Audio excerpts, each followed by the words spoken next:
இயக்குனர் வி. சேகர் உடல்நலக் குறைவால நேத்து போரூர்ல இருக்கிற ராமச்சந்திரா ஹாஸ்பிட்டல்ல உயிரிழந்துட்டாங்க.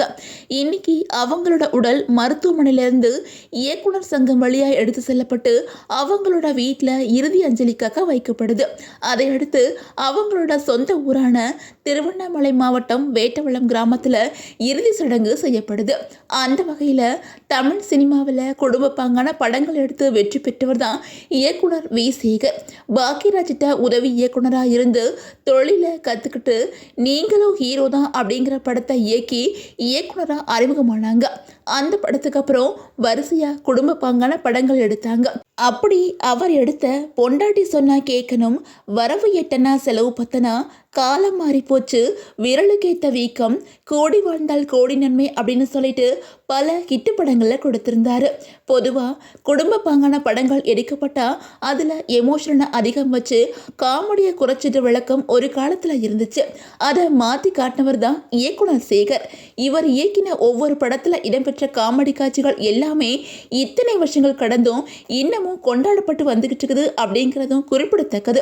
அந்த வகையில் முக்கியமாக வடிவேலு, விவேக் இவங்களை தன்னோட படங்கள்ல நிறையவே பயன்படுத்தியிருந்தாரு. அதுலயும் அவங்க 2 பேர் உள்ள வரும்போது கவுண்டமணி, செந்தில் இவங்கெல்லாம் பீக்கில் இருந்தாங்க. அவங்களையும் தன்னோட படத்தில் நடிக்க வச்சு வடிவேலு, விவேக்கை நடிக்க வச்சு பேலன்ஸாக போயிட்டு இருந்தாரு.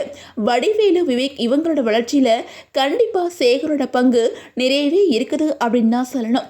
அந்த வகையில் இயக்கம் மட்டும் இல்லாமல் தயாரிப்பாளராகவும் ஜொலிச்ச இவர் ஏய் உள்ளிட்ட படங்களையுமே தயாரிச்சிருந்தார். அது மட்டும் இல்லாமல் அவரோட மகனான கால் மார்க்ஸை வச்சு சரவண பொய்கை அப்படிங்கிற படத்தையுமே எடுத்திருந்தார். ஆனால் அதை ரிலீஸ் பண்ணவே முடியலை. சூழல் இப்படி இருக்க கடந்த சில நாட்களாக அவருக்கு உடல்நிலை சரியில்லாமல் இருந்துச்சு. அதையொட்டி மருத்துவமனையில் அனுமதிக்கப்பட்டிருந்த இவர் சிகிச்சை பலனில்லாமல் நேற்று உயிரிழந்துட்டாங்க. அவரோட உயிரிழப்பு எல்லாருக்குமே சோகத்தை ஏற்படுத்தியிருக்குது. மருத்துவமனையிலிருந்து கோடம்பாக்கத்தில் அவரோட வீட்டுக்கு உடல் எடுத்து செல்லப்படுது. அதை தொடர்ந்து சொந்த ஊரான வேட்டவளம் கிராமத்தில் அவருக்கான இறுதி சடங்கு நடக்கும் அப்படின்னு சொல்லிட்டு இயக்குனர் சங்கம் சார்பில் தெரிவிக்கப்பட்டிருக்குது. இந்த நிலையில பிரபல தயாரிப்பாளர் பாலாஜி பிரபு ஒரு சேனலுக்கு சேகர் பத்தி பேட்டி கொடுத்திருக்கிறாரு. அந்த பேட்டியில அவரு என்ன சொல்லியிருக்காரு அப்படின்னா, வி. சேகர் சிறந்த இயக்குனர் மற்றும் சிறந்த தயாரிப்பாளராகவும் இருந்தாரு.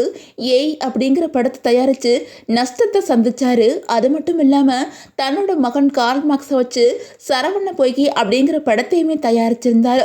ஆனா ரிலீஸ் பண்ண முடியல. கடுமையான பொருளாதார நெருக்கடியில இருந்தாரு. அவரை சந்திக்க வர்றவங்க எல்லார்ட்டையுமே விவேக் மட்டும் இருந்திருந்தா எப்படியாச்சும் எனக்கு உதவி பண்ணியிருப்பான் அப்படின்னு புலம்பி இருக்கிறாரு. அது மட்டும் இல்லாம அவர் 10 நாளைக்கு முன்னாடி பாத்ரூம்ல விழுந்துட்டாரு. அப்போ அவருக்கு மூளையில இருக்கிற நரம்பு வெடிச்சு மூளை முழுக்க ரத்தம் உறைஞ்சிருச்சு. அதுக்கப்புறமா அவரை ஹாஸ்பிட்டல்ல அனுமதிச்சிருக்காங்க. அவரோட மகன் கார்ல் மார்க்ஸ் இப்போ ரேபிடோ ஓட்டிக்கிட்டு இருக்காங்க.